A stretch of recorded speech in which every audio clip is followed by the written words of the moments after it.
headline of a story I found on it. Trump budget cuts size of federal government, but bolder reforms are needed. Now, this is a Daily Signal story, and they're chronicling what the attempts here to reduce the size of government are in Trump's budget. They don't think he goes far enough. But I think that it is time Trump gets serious about this. I think it's time Trump get aggressive about spending. He has achieved a lot of his agenda. He has revived the economy.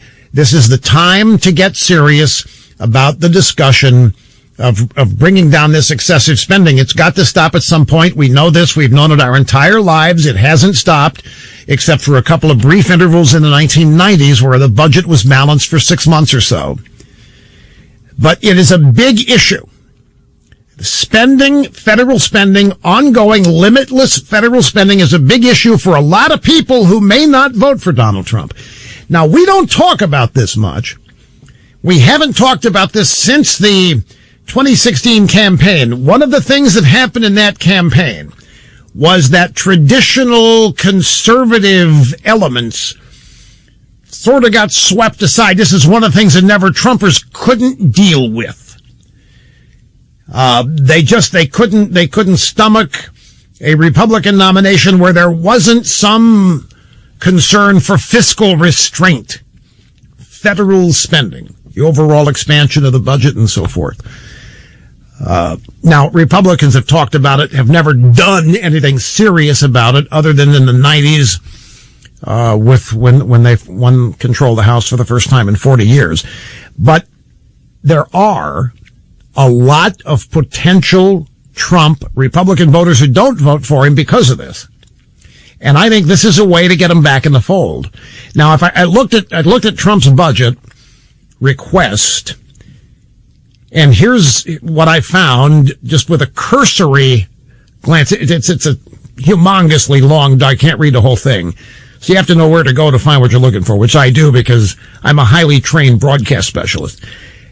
Trump's budget request would cut spending by $4.4 trillion and finally, after years, put the federal budget on a path to balance.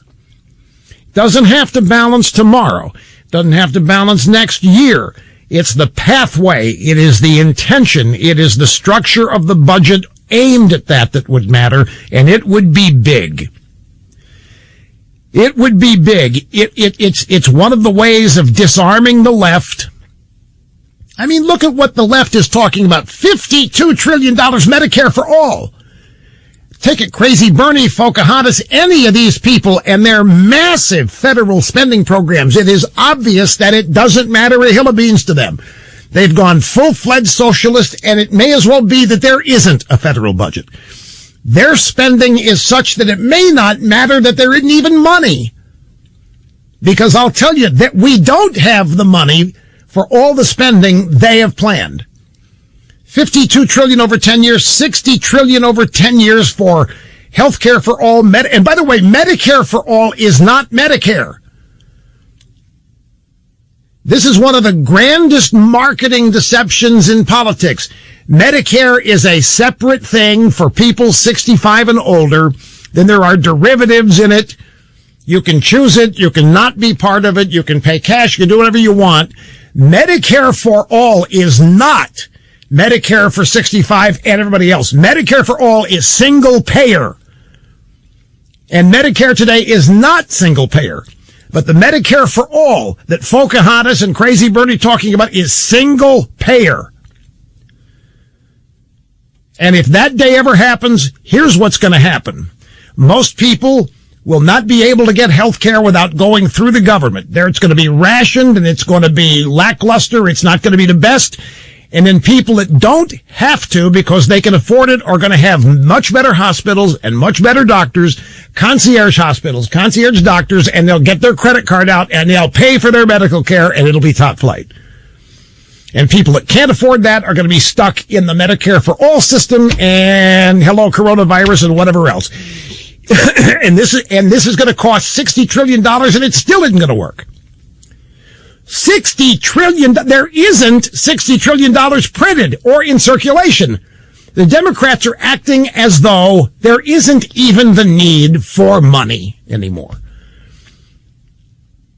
So Trump's budget proposal to eliminate $4.4 trillion and put the federal budget on a path to balance, brilliant, I think, and especially as a way of getting some, because there are a lot of so-called conservative Republicans that are very, very nervous about all this. Trump's budget also would significantly reduce the federal bureaucracy, and you can see he will occasionally identify some cut in the bureaucracy that he wants to make. Some bureaucracy here, some division of some cabinet-level office over here. And whenever he does it, everybody has a cow. You can't just shut that down, but he's serious about it. He always has been serious about it. But to do something like this, you do need to do it from a position of strength, and you do need to do it when the economy is just humming along and smoking. He would prioritize national defense. That would be the priority, not welfare, not entitlements, but national defense. As I said, Daily Signal's reviewed it. They don't think he's going far enough, but I think this is one way he could use the political capital, Ken, that you're talking about.